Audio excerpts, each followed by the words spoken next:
This tape is designed to provide a general source of knowledge about home hydroponics. The information is structured so you can adapt it to your own specific needs or requirements. Throughout the tape, you'll find graphics so you can easily reference any of the presented material. With the help of our friend Sue, we hope you'll enjoy gardening with hydroponics.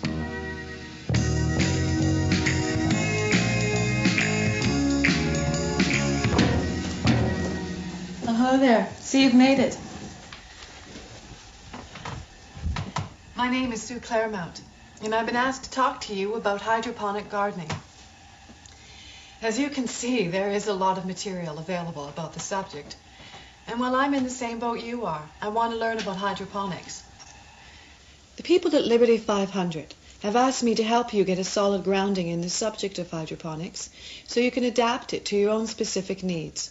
So as I learn, so will you. But first, what is hydroponics? Hydroponics is a method of gardening that uses water to bring nutrients to the plant instead of using soil. It is also called hydroculture, or just water gardening. Now, this isn't a new concept. As early as 1699, scientists have been trying to grow plants using only water. But it wasn't until 1860 when doctors Van Sachs and Knopp found that if you supply plants with the proper amounts of nitrogen, potassium, and phosphorus, you could grow plants without soil, and they will survive. During the 20s and 30s, food production was the concern of scientists the world over. And it was Dr. William Garrick who used hydroponics to show the world that you can easily produce healthy, mature plants in less time than normal cultivation would take. Dr. Garrick first coined the term hydroponics, which refers to hydro, which is Greek for water, and ponis, or working. So in the 30s, water working or hydroponics became an acceptable method for the commercial production of vegetables and flowers. Dr. Garrick used the proper nutrients and that Californian sunshine to produce some amazing results. You see, the basic principles of hydroponics are really very simple. You need the plant, of course, but foremost, you need the nutrient solution, a method to support the plant, and sunshine, or a substitute in the form of a growing light. I'd like to take you to a modern soilless garden so I can show you how these basics are applied to a commercial greenhouse.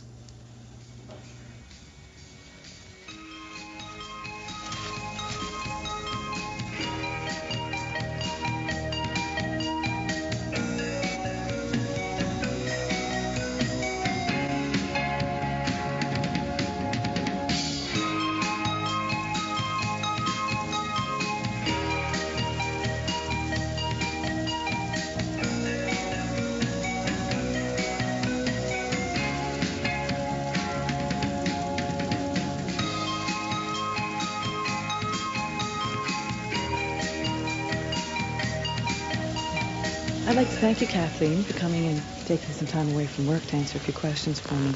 I see you've almost started your seeding. Could you tell me what your crop is, please? European cucumbers, long English. Why did you choose to use hydroponics? Oh, something different, change from in the soil. Right. Would you ever go back to using soil again? I don't think so. No. What's your preference then? Why do you have that preference? I think you produce more. It's less work. Mm-hmm. You know, you don't have to sterilize your soil every year. And, you know. How long does it take for your crop to take from seeding to harvest? We seed in December, and we start picking in the end of February, beginning of March. Everything looks pretty automatic to me. Could you explain a little bit about your system?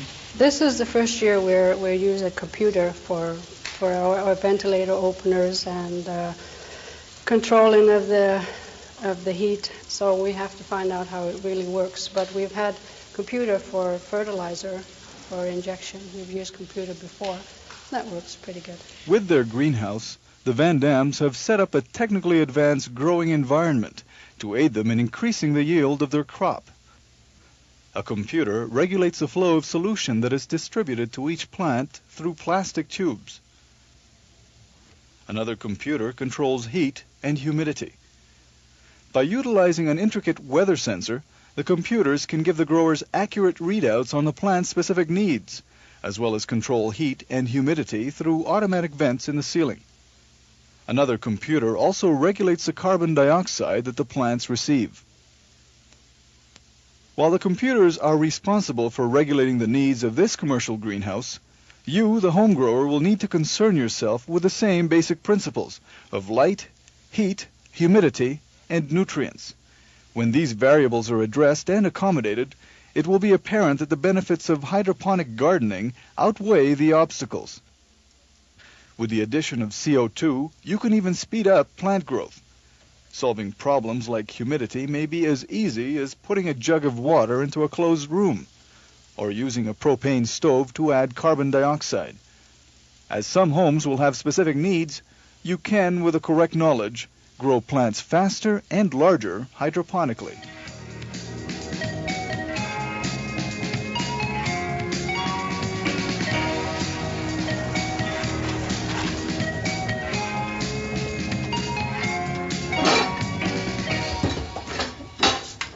All right, you're here already. Kathleen's greenhouse sure was high-tech.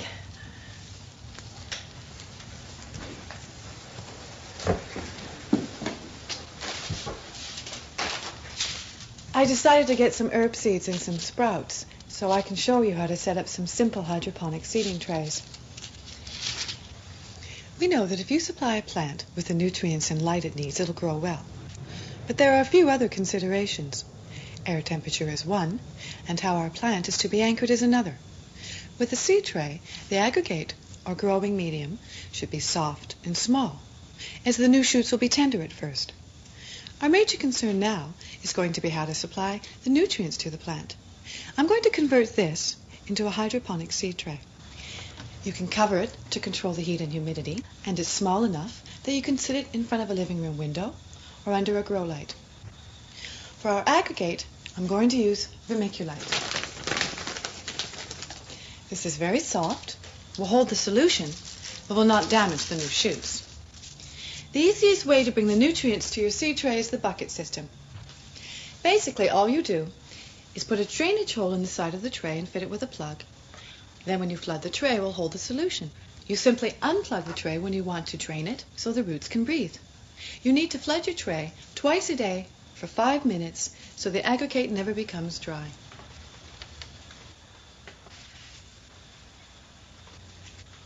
There, I've connected the tube directly to the tray so the seeds won't be disturbed. When I want to drain the tray, all I have to do is move the bucket. This reverses the flow back into the pail. This method works well because I can use the solution over again. When I'm going to start my seeds in here, I'm going to cover it with plastic to keep the humidity inside. This will help the seeds to germinate. For my herb garden, I'm going to show you a different method of applying nutrients to the plant. The wick method is simple as well. It uses cotton wicks to draw the solution into the aggregate, and it provides a constant flow of water to the plants. All I do is work the wicks in through the holes in the bottom of the tray. Your wick should be as long as possible, about 5 or 6 inches. This method is easy to maintain as it is self-watering. For my aggregate, I'm going to use a mixture of perlite and vermiculite. All I do is feed the mixture all around the wicks, allowing them to bring the solution well into the middle of the tray. I want to make sure it's deep enough so it will support whatever plant I'm going to use. So this is going to be my herb garden. I'm going to need about 2 inches. Then I find a good sunny location like my kitchen window, a good place for herbs. There are many ways to start your seeds. You can use a dish with a paper towel to hold the moisture, although this could promote mold, or you could use jiffy pots.